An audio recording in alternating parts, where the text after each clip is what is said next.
les amis, on se retrouve aujourd'hui comme prévu pour ma nouvelle vidéo. Et comme vous l'indique le titre, on va parler d'une arnaque que j'ai subie il y a environ 2 ans. Et donc j'étais à moins 2500 euros. Je vous explique tout ça et surtout, faites attention à vous.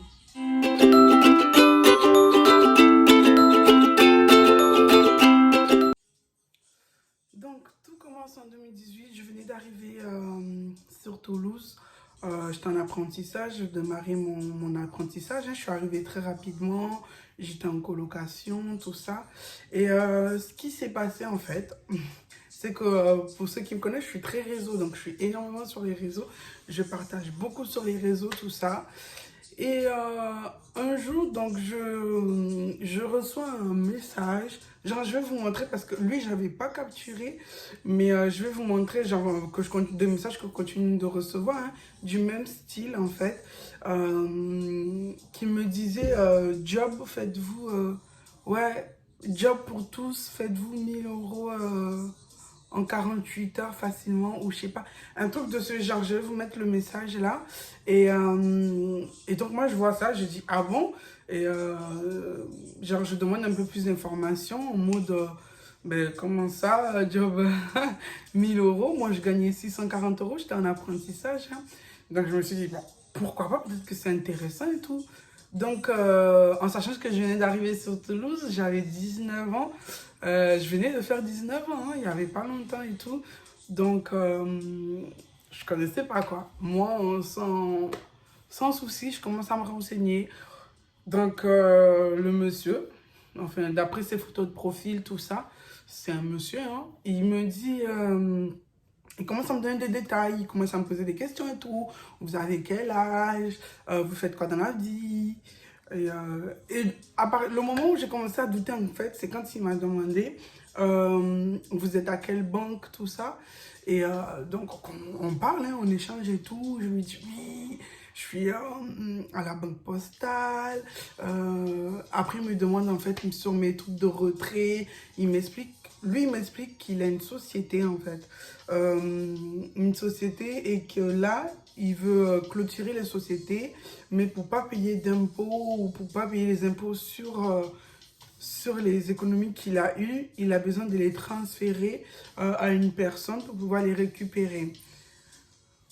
Moi, j'ai dit, ben, ok, ben, comment ça se passe? Est-ce qu'il faut que je m'inscrive et tout? Donc, il me dit, oui, on va faire ton inscription, mais pour ça, j'ai besoin de ta carte d'identité, la photo de ta carte d'identité, recto verso. Là, j'avais un peu de doute, je vous le cache pas. J'avais un peu de doute, je me suis dit, c'est bizarre. Genre, je pensais qu'il fallait aller sur un site internet en fait pour s'inscrire et qu'après il allait m'envoyer un contrat quoi. Il me dit non, on va faire l'inscription ensemble, juste une photo de ta carte d'identité, un RIB et je vais te mettre en tant qu'intérimaire. Je dis ok, en plus, il m'avait demandé mon solde de retrait en fait, je crois, mon plafond de retrait, ouais. Et j'avais regardé sur l'application la banque postale là, parce que j'étais à la banque postale. Et du coup, ça me mettait que je pouvais retirer jusqu'à 2000 euros, je crois, dans le mois. Donc du coup, je lui dis ça, il me dit, ok, ben, je vais te faire un virement de 2000 euros. Tu les retires, une personne va venir, tu lui donnes 1500 euros et tu gardes 500 euros. Je vais vous mettre les messages, hein. Et tu gardes 500 euros. Moi, en mode, ben, pourquoi pas, ça a l'air intéressant. Donc, je lui dis, ok, ben, ok, faisons mon inscription, fais les virements de 2000 euros, je les retire et on se capte pour les 1500 et je vais me faire 500, quoi.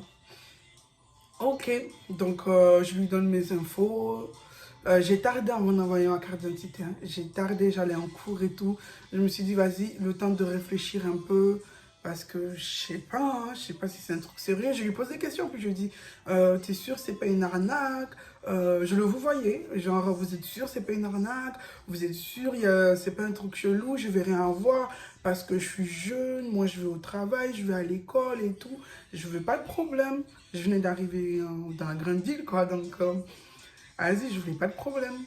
Il me rassure, non, il n'y a aucun souci. C'est un truc légal. Il me disait en plus, c'est un truc légal. Tu vas rien avoir et tout. Ok. Donc, je lui envoie tout. On était en pleine semaine, je vais en cours et tout. Il n'arrête pas, il était grave chelou le gars. C'était vraiment un gars parce qu'au final, on a échangé les numéros et il m'a appelé. Parce que du coup, il avait fait le virement. Je crois qu'il avait fait un lundi, le virement. Et je pense que ça met 4 ou 5 jours avant de passer dans le compte. Donc, ben, parce que pour moi, c'était un virement. Et ce que j'ai trouvé très très bizarre, c'est qu'en fait, lundi, il fait le virement. Et lundi, il me dit, ouais, j'ai fait le virement. Normalement, peut-être tu vas le voir immédiatement, sinon le lendemain. Je me dis, ok, tous mes virements, c'est comme ça. En plus, quand mon salaire, on me le vire, ben, si elle me le vire le 1, enfin le lundi, le mardi, je l'ai, quoi. Et donc, normalement, je me suis dit, vas-y, mardi, ça va apparaître, je retire et tout. Et t'as vu, facile le truc. Si je savais. Lundi, ok, il fait le virement. Mardi, je vois rien dans mon compte. Je vois pas son virement. Mercredi, je vois rien non plus. Et mercredi, j'avais reçu mon salaire. Donc moi, ok, je continue ma vie. Je paye mes trucs, je fais mes courses. Je vois le gars, il insiste. Il n'arrête pas de m'appeler le soir, le matin, avant que j'aille. Il connaissait mes heures et tout. Donc, il n'arrêtait vraiment pas de m'appeler, le gars. Je me dis, ben, normal, il vient de me... Et je lui avais posé la question en plus, mais comment ça se fait que vous avez confiance en moi? Vous allez me confier 20 000 euros de votre société alors qu'on ne se connaît pas. Il me dit, non, t'inquiète pas, j'ai mes plans si tu veux me voler. J'ai mes plans. Je dis, ok, ben moi, c'est pas mon but de te voler, mais je trouve ça bizarre que direct, t'as confiance en moi alors qu'on ne se connaît pas. Après, j'ai laissé tomber, hein, j'ai pas cherché. Pour moi, ça avait l'air légal, ça avait l'air normal. J'en avais parlé à personne surtout. Je pense que c'est l'erreur que j'ai fait, j'en ai parlé à personne. Après, j'avais pas de copine, je venais d'arriver, ça faisait 1, 2 semaines que j'étais sur Toulouse, mes parents n'étaient pas là, ma colocataire, elle avait 70 ans, on n'était pas copines. Donc, finalement, le jeudi au soir, je crois que c'est là que tout bascule, je vois, je vois finalement 2500 euros que j'avais reçu 2500 euros.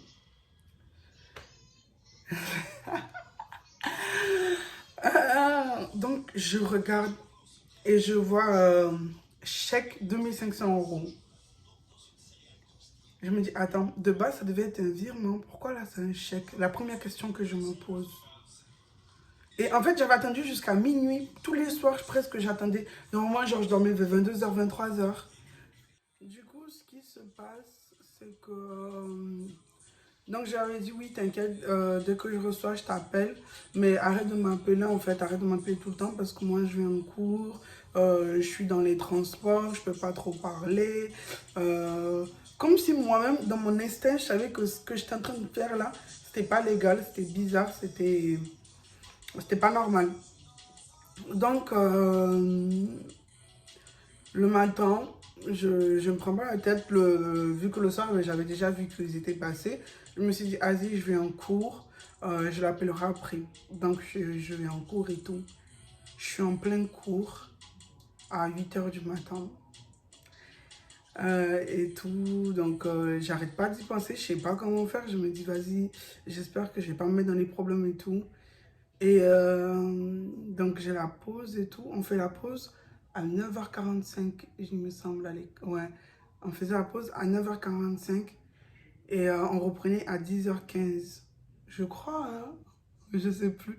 Mais en tout cas, il me semble qu'il était vers 10h, il était à peine 10h que je reçois l'appel de mon conseiller bancaire qui me connaît bien vu qu'en fait j'avais fait des stages à cette banque-là. Donc on se connaissait genre assez bien. C'est pas genre comme tout le monde est son conseiller. Moi on se connaissait, genre on avait l'occasion de manger ensemble le midi et tout. Quand j'étais au stage et on s'entendait bien, on rigolait ensemble, genre alors que c'était mon conseiller bancaire. Et donc, il m'appelle et tout. Oui, Madame Bokovo, comment vous allez? Je dis oui, ça va et tout. Il savait que je venais d'arriver sur Toulouse. Donc, il me dit comment ça va à Toulouse? Est-ce que ça vous plaît? Nanana, le changement et tout. Genre, on s'entendait bien, il était trop gentil. Il me dit oui, je vous appelle parce que il y a une situation bizarre sur votre compte et je ne sais pas si vous êtes informé, mais le chèque de 2500 € que vous avez posé, c'est un faux chèque. C'est un chèque volé à une société. Là, j'en rigole, hein. Mais je vous dis, j'avais 19 ans, j'étais en cours, enfin en pause. En pause, j'étais à l'école, mais j'étais en pause et je vois un truc et je reçois un truc comme ça. Mon cœur, j'ai l'impression qu'il était tombé dans mon ventre. Je lui ai dit, mais comment ça, monsieur, un chèque volé? Il me dit, oui, mais vous avez posé 2500 €. Je ne sais pas si c'est votre employeur qui vous l'a donné, mais le chèque est suspect. Ce que je fais, en fait, c'est que je vais faire un rejet sur le chèque pour que ça ne vous mette pas dans une situation compliquée parce qu'à cause de ça, vous pouvez être interdit bancaire. Vous pouvez être signalé à la Banque de France, genre inscrit à la Banque de France. Il commence à me raconter des trucs comme ça. Imaginez-vous que j'ai j'ai 19 ans. Moi, j'ai mon premier salaire qui passe sur ce compte. J'ai jamais entendu ça de ma vie. Et là, il commence à me raconter des trucs comme ça. Je me suis dit, je lui ai dit, oui, je vais régler ça, ne vous inquiétez pas et tout. Mais oui, effectivement, faites position sur ce chèque. Et il me dit, oui, je vais faire, mais ça prend 2 jours. Genre, je sais pas, un truc bizarre. Je connais pas les trucs de banque. Un truc bizarre comme ça. Et, mais pour l'instant, vous allez donc être à découvert de moins. Vous allez être à découvert des 2500 là.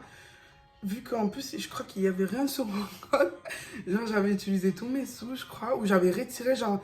Ce qui se passait, comme j'étais jeune et tout, ben, j'aimais bien toujours l'argent en espèces sur moi. Et ben, je me sentais plus en sécurité de savoir que j'avais, genre, par exemple, 200 € sur moi en espèces que 200 € dans mon compte. Je ne connaissais pas encore trop les trucs de compte. Donc, je retirais mes sous à chaque fois. Une fois que mes factures étaient passées, je retirais le reste. Et je laissais genre 10 €, parfois rien. Et du coup, ben, il me disait, vous allez être à découvert des 2500 €. J'ai dit, ok. Et il me dit, vous pouvez donc pas utiliser votre carte, hein, ne faites aucune transaction sur le compte, tout ça. J'ai dit, ok. J'étais en mode panique totale. Je savais pas à qui parler, je savais pas qu'est-ce que je devais faire. En cours, j'arrêtais pas d'y penser, j'avais le stress, j'avais mal à la tête, mal au ventre, j'avais tous les problèmes du monde. Ce que je fais, donc ce qu'il me dit aussi, c'est qu'il faut aller porter plainte, hein, pour pas que, parce que la société, du coup, elle a porté plainte vu qu'elle a perdu son, en plus ce chéquier, il appartient à une série de chèques qui ont été posés, du coup, des chèques volés, hein, de ce chéquier là. Donc ok, je lui dis ok. Ce qui se passe dès que je finis les cours à 17 h, je fonce direct à la police et tout. Ils me disent, la personne qui... Je dis oui, il m'a pris grave au sérieux en plus. Hein. Il m'a enregistré et tout. Il était gentil aussi, c'était un jeune policier et tout à l'accueil. Je lui explique et tout que oui, j'ai une situation un peu bizarre. J'ai un chèque volé qui a été posé sur mon compte. Je pense que lui, par contre, à l'inverse de moi, il avait déjà entendu des situations comme ça. Donc, il n'avait pas l'air choqué, il n'avait pas l'air surpris. Il m'a dit, ok, mais madame, pour les dépôts de plainte, il faut revenir le lendemain. Il faut venir lundi, vu qu'on était vendredi. Je me rappelle, c'était vraiment le week-end le plus long de ma vie. Je ne savais pas quoi faire, j'étais perdue. J'étais rentrée chez mon père en plus, mais vas-y, j'ai même pas osé lui en parler. Je me suis dit, il va me défoncer, il va croire que... Il va pas me croire, il va même pas me croire de mon histoire. Donc du coup, ce qui se passe, c'est que je lui dis ok et tout. Donc lundi matin, je vais direct poser plainte. Je leur explique mon histoire, ils prennent tout, je donne. Franchement, j'ai tout donné. Les captures que j'avais, on a fait des captures parce que finalement, je ne vous ai pas expliqué. Le gars et tout, donc je l'appelle à midi, parce que du coup, à midi, j'avais la pause de midi, vu que j'avais eu la banque à 10h. Je l'appelle à midi, en mode, mais qu'est-ce qui se passe? Déjà de un, tu m'as dit virement, là je vois que c'est un chèque. La banque me dit que le chèque est posé, moi je suis dans des soucis, là, je vais avoir des problèmes. À quoi tu joues? Le gars, aucune réponse. Il a raccroché cash, il m'a bloqué. Je vais sur Insta, bloqué aussi. Je me dis, vas-y, Insta, je sais même pas comment ça se passe. J'ai capturé avant que ça soit... Je me dis, s'il supprime, en fait, je sais pas si moi je peux vous revoir les messages. Donc j'ai capturé. Je me suis dit, vu qu'il m'a dit d'aller porter plainte, mon conseiller. Donc j'ai fait des captures de tous nos messages pour que j'ai des preuves en fait. Donc je capture et tout, j'avais des captures et tout. Donc le lundi matin quand je suis allée porter plainte, je lui ai tout expliqué. Je lui ai dit, je pense que j'ai été naïve. Il m'inspirait confiance, le gars, sur son compte. Je vais vous mettre un exemple de compte aussi. Parce que ben, les comptes comme ça existe toujours, mais je n'avais pas capturé le sien. Donc je vais vous mettre un exemple de compte. Comme vous le savez, j'habite à côté de l'aéroport, donc l'avion. Et donc je donne toutes mes preuves que je peux avoir, j'explique tout dans le détail et tout. Il prend ma déposition au sérieux, ça dure genre 1 heure ou deux. Hein. Je me rappelle que ce jour-là, je devais aller au travail. Et du coup, j'avais appelé mon employeur pour dire que j'avais eu un rendez-vous très important et que j'allais arriver en retard. Donc, il a été compréhensif. De toute façon, mon patron s'entend très bien aussi. Donc, je pose ma plainte. Ensuite, mon conseiller me demande de leur envoyer ma plainte et que le mieux, ce serait de clôturer mon compte avec eux. Genre, je pense qu'ils... Je sais pas s'ils voulaient me virer de la banque ou quoi, mais il m'a dit le mieux, c'était de clôturer le compte et que... Pour pas qu'il y ait des soucis, en fait. Pour pas que... Et finalement, ben, j'ai eu beaucoup de chance parce que j'ai pas été interdit bancaire. J'ai pas eu de... Ouais, j'ai pas été affichée à la Banque de France, rien de tout ça. J'ai porté plainte, j'ai fermé le compte. Et Dieu merci pour moi, il m'est rien arrivé. Aujourd'hui, ça fait 2 ans que cette histoire est passée. Et du coup, comme il avait fait, mon conseiller, qui était un très bon conseiller, il avait fait opposition sur le chèque. Et j'avais appris en fait par la suite que du coup c'était un chèque d'une société volée, hein, comme il m'avait dit le conseiller, et que la société se trouvait à Bordeaux et que le chèque il a été posé à Paris. Donc je savais pas en fait quand il me disait le gars qu'il allait envoyer une personne me rencontrer, récupérer 1 500 €. Je sais pas comment la personne allait faire vu que c'était à Paris et que moi j'étais à Toulouse. Mais bon, je pense qu'ils sont capables ouais, de faire des voyages pour ça. Hein. Et du coup, pourquoi je fais cette vidéo en fait?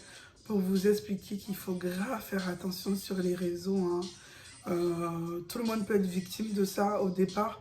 Quand on n'a jamais entendu parler d'une histoire comme ça, on se dit, parce qu'ils sont très rassurants, ils vous disent, je suis une société, moi je gagne bien ma vie. Ils vous rassurent. Donc faites attention, vraiment, sur les réseaux, à tout ce qu'on vous dit. Même quand vous achetez des trucs sur les réseaux, il faut faire attention, ça peut être une personne, il vous dit payer par PayPal, vous envoyez 200 €, 300 € en PayPal, après la personne est disparue. Donc il faut vraiment faire attention sur les réseaux. Moi, Dieu merci, aujourd'hui, ben, après ce qui m'a fait peur, c'est que comme je vous ai dit, j'ai envoyé en copie ma carte d'identité. Mais au jour d'aujourd'hui, déjà, elle a été perdue, cette carte d'identité. Je l'ai perdue. Donc pareil, j'ai fait une déclaration de perte à la police quand j'ai perdu ma carte d'identité.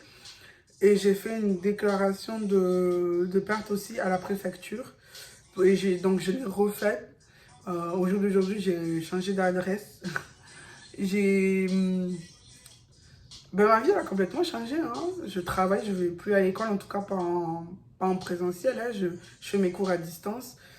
Donc, je me dis, bon, il va rien m'arriver de ouf, hein, je pense pas.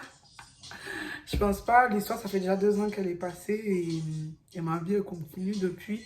Mais il faut vraiment faire attention. Moi, j'ai eu la chance que j'ai eu rien de grave, mais il y a des gens qui par la suite sont interdits bancaires.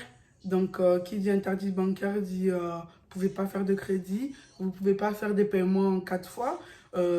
Parfois, vous avez aucune banque qui vous veut, hein. Pour trouver une banque par la suite, c'est très compliqué. Donc, vraiment, Dieu merci que moi, j'en suis pas arrivée là.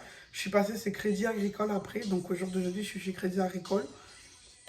Rien, je peux payer en 4 fois, je peux faire un crédit, je peux tout faire. J'ai pas eu de soucis sur ça.